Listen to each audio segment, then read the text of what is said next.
देश में केंद्र सरकार के 3 कृषि कानूनों को लेकर किसानों का जमकर विरोध प्रदर्शन देखने को मिल रहा है। किसान लगातार केंद्र सरकार से कृषि कानूनों को वापस लेने की मांग कर रहे हैं। वहीं कृषि कानूनों को हटाने की मांग के कारण किसान पिछले कुछ दिनों से दिल्ली बॉर्डर पर डेरा डाले हुए हैं और अपनी मांगों पर अड़े हैं। किसानों और केंद्र सरकार के बीच अब तक 5 दौर की बातचीत हो चुकी है, लेकिन अभी तक नतीजा बेअसर साबित हुआ है। और अब पंजाब से शुरू हुआ किसानों का ये आंदोलन राष्ट्रव्यापी रूप लेने जा रहा है। किसानों ने 8 दिसंबर को भारत बंद का ऐलान कर दिया है। देश भर के किसान संगठनों के साथ साथ ऑल इंडिया किसान संघर्ष कोऑर्डिनेशन कमेटी ने भी भारत बंद को अपना समर्थन दे दिया है। इस संस्था के तहत देश भर के 400 से ज्यादा किसान संगठन आते हैं।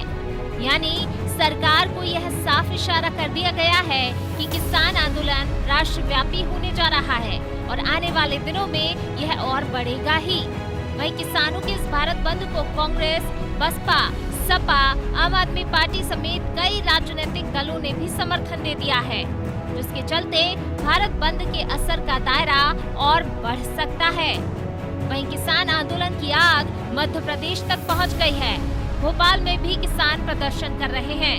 मध्य प्रदेश कांग्रेस ने भी मंगलवार को होने वाले भारत बंद का समर्थन किया है।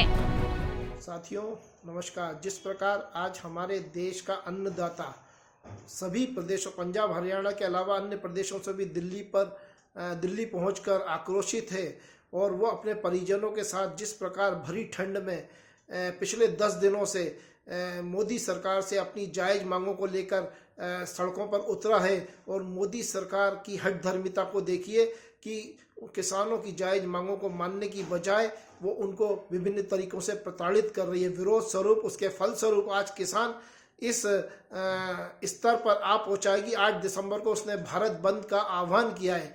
किसानों के संगठनों द्वारा 8 दिसंबर को किए जाने वाले भारत बंद का मध्य प्रदेश कांग्रेस कमेटी, अखिल भारतीय कांग्रेस कमेटी समर्थन करती है और समस्त व्यापारी बंधुओं से, समस्त उपभोक्ताओं से ये निवेदन करती है कि किसानों के हित में किए जा रहे भारत बंद का समर्थन करें। किसानों के भारत बंद को कांग्रेस पूरी तरह भुनाने की कोशिश में है। गृह मंत्री डॉक्टर नरोत्तम मिश्रा ने भी कांग्रेस के समर्थन देने पर जमकर हमला बोला है। गृह मंत्री ने कहा कि भारत बंद के दौरान किसान कम, कांग्रेसी ज्यादा दिखेंगे। अच्छी चीजों का विरोध करना कांग्रेस का चलन बन गया है। गृह मंत्री ने कांग्रेस से पूछा है कि 70 साल से वो देश चला रहे थे, अगर उनका कानून सही था तो किसान कर्जे में क्यों था, किसान आत्महत्या क्यों कर रहा था।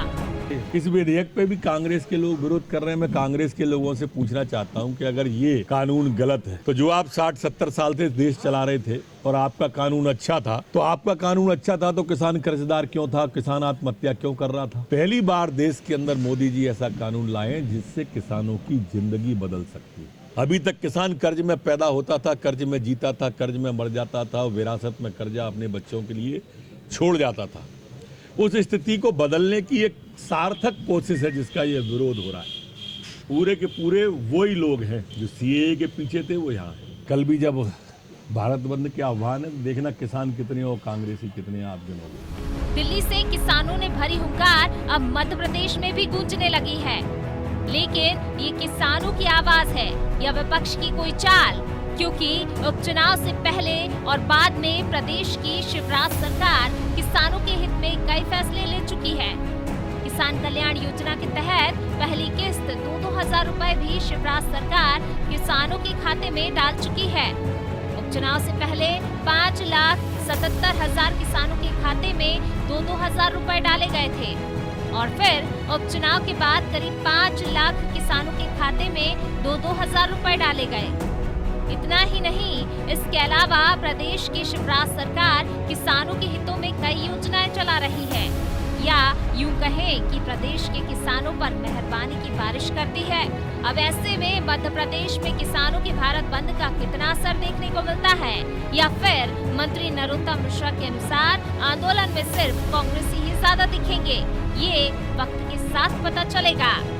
ब्यूरो रिपोर्ट, अनादि टीवी।